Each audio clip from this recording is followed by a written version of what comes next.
Chapter 4. The Law of Non-Resistance. Resist not evil, be not overcome of evil, but overcome evil with good. Nothing on earth can resist an absolutely non-resistant person. The Chinese say that water is the most powerful element because it is perfectly non-resistant.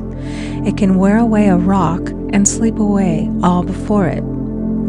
Jesus Christ said, "Resist not evil," for he knew in reality there is no evil, therefore nothing to resist.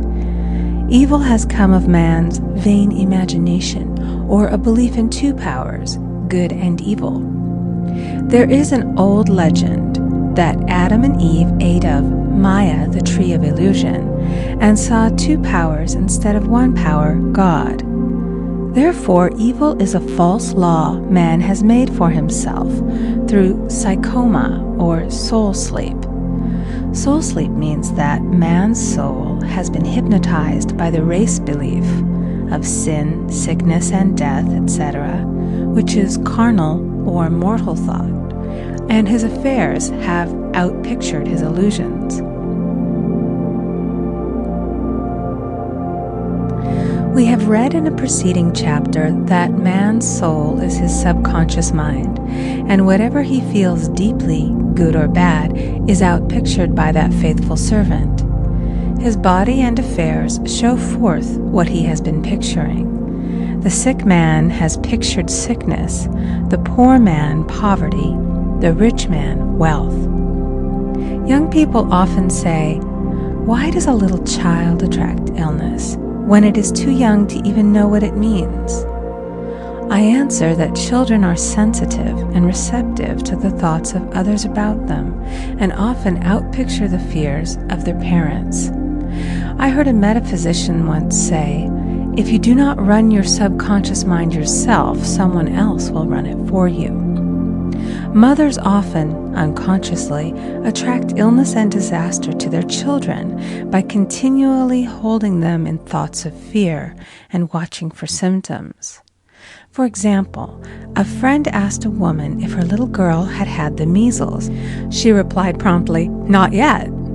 This implied that she was expecting the illness and therefore preparing the way for what she did not want for herself and child. However, the man who is centered and established in his right thinking, the man who sends out only goodwill to his fellow man, and who is without fear, cannot be touched or influenced by the negative thoughts of others. In fact, he could then receive only good thoughts, as he himself sends forth only good thoughts. Resistance is hell, for it places man in a state of torment. A metaphysician once gave me a wonderful recipe for taking every trick in the game of life.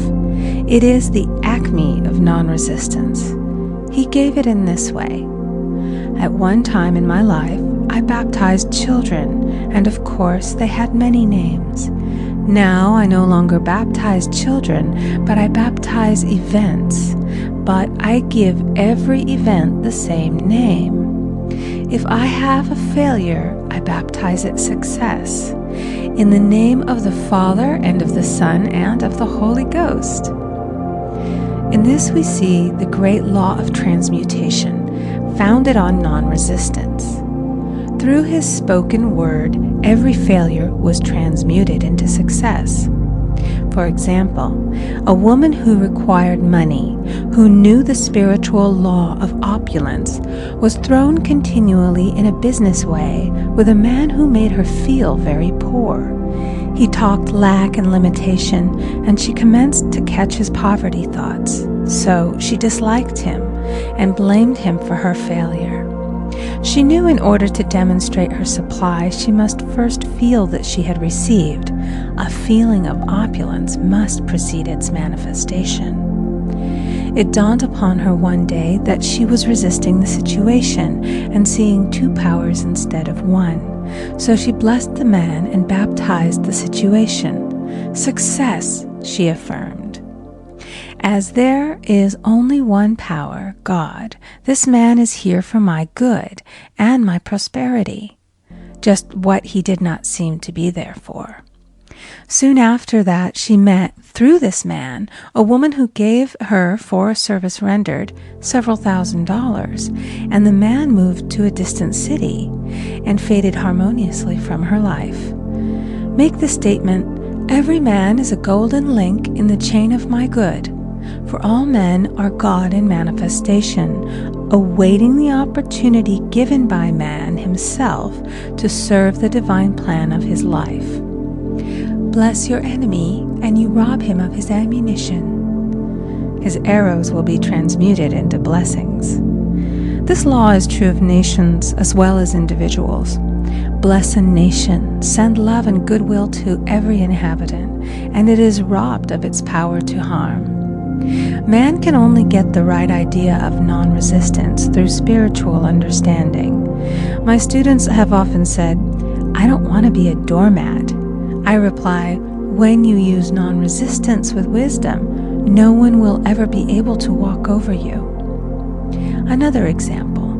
One day I was impatiently awaiting an important telephone call. I resisted every call that came in and made no outgoing calls myself, reasoning that it might interfere with the one I was awaiting. Instead of saying, "Divine ideas never conflict, the call will come at the right time," leaving it to infinite intelligence to arrange, I commenced to manage things myself. I made the battle mine, not God's, and remained tense and anxious. The bell did not ring for about an hour, and I glanced at the phone and found the receiver had been off that length of time, and the phone was disconnected. My anxiety, fear, and belief in interference had brought on a total eclipse of the telephone. Realizing what I had done, I commenced blessing the situation at once. I baptized it success and affirmed, "I cannot lose any call that belongs to me by divine right. I am under grace and not under law." A friend rushed out to the nearest telephone to notify the company to reconnect. She entered a crowded grocery, but the proprietor left his customers and attended to the call himself. My phone was connected at once, and 2 minutes later I received a very important call, and about an hour afterward, the one I had been awaiting. One's ships come in over a calm sea. So long as man resists a situation, he will have it with him. If he runs away from it, it will run after him. For example, I repeated this to a woman one day, and she replied, "How true that is. I was unhappy at home. I disliked my mother, who was critical and domineering, so I ran away and was married. But I married my mother, for my husband was exactly like my mother, and I had the same situation to face again. Agree with thine adversary quickly." That means agree that the adverse situation is good. Be undisturbed by it, and it falls away of its own weight. "None of these things move me" is a wonderful affirmation. The inharmonious situation comes from some inharmony within man himself. When there is in him no emotional response to an inharmonious situation, it fades away forever from his pathway. So we see man's work is ever with himself. People have said to me, "Give treatments to change my husband or my brother." I reply, "No, I will give treatments to change you. When you change, your husband and your brother will change." One of my students was in the habit of lying. I told her it was a failure method, and if she lied, she would be lied to. She replied, "I don't care. I can't possibly get along without lying." One day she was speaking on the phone to a man with whom she was very much in love. She turned to me and said, "I don't trust him. I know he's lying to me." I replied, "Well, you lie yourself, so someone has to lie to you, and you will be sure it will be just the person you want the truth of." Sometime after that I saw her, and she said, "I'm cured of lying." I questioned, "What cured you?" She replied, "I've been living with a woman who lied worse than I did." One is often cured of his faults by seeing them in others. Life is a mirror, and we find only ourselves reflected in our associates. Living in the past is a failure method and a violation of spiritual law. Jesus Christ said, "Behold, now is the accepted time. Now is the day of salvation." Lot's wife looked back and was turned into a pillar of salt. The robbers of time are the past and the future. Man should bless the past and forget it, if it keeps him in bondage, and bless the future, knowing it has in store for him endless joys, but live fully in the now. For example, a woman came to me complaining that she had no money with which to buy Christmas gifts.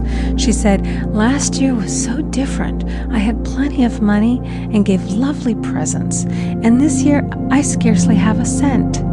I replied, "You will never demonstrate money while you are pathetic and live in the past. Live fully in the now and get ready to give Christmas presents.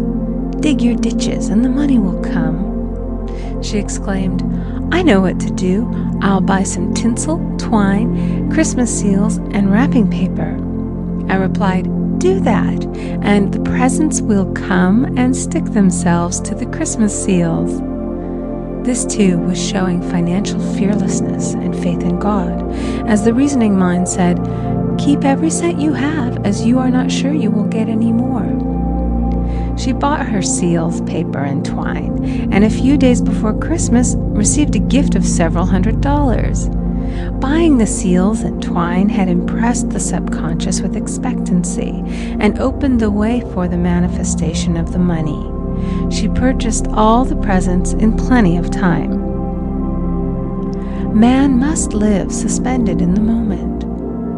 Look well, therefore, to this day, such is the salutation of the dawn. He must be spiritually alert, ever waiting his leads, taking advantage of every opportunity. One day, I said continually, silently, "Infinite Spirit, don't let me miss a trick." And something very important was told to me that evening. It is most necessary to begin the day with the right words. Make an affirmation immediately upon waking. For example, "Thy will be done this day. Today is a day of completion. I give thanks for this perfect day. Miracle shall follow miracle, and wonders shall never cease." Make this a habit, and one will see wonders and miracles come into his life. One morning I picked up a book and read, "Look with wonder at that which is before you." It seemed to be my message for the day, so I repeated it again and again. Look with wonder at that which is before you. At about noon, a large sum of money was given to me, which I had been desiring for a certain purpose. In the following chapter, I will give affirmations that I have found most effective. However, one should never use an affirmation unless it is absolutely satisfying and convincing to his own consciousness. And often, an affirmative is changed to suit different people. For example, the following has brought success to many. "I have a wonderful work in a wonderful way. I give wonderful service for wonderful pay." I gave the first 2 lines to one of my students, and she added the last 2. It made a most powerful statement, as there should always be perfect payment for perfect service, and a rhyme sinks easily into the subconscious. She went about singing it aloud, and soon did receive wonderful work in a wonderful way, and gave wonderful service for wonderful pay.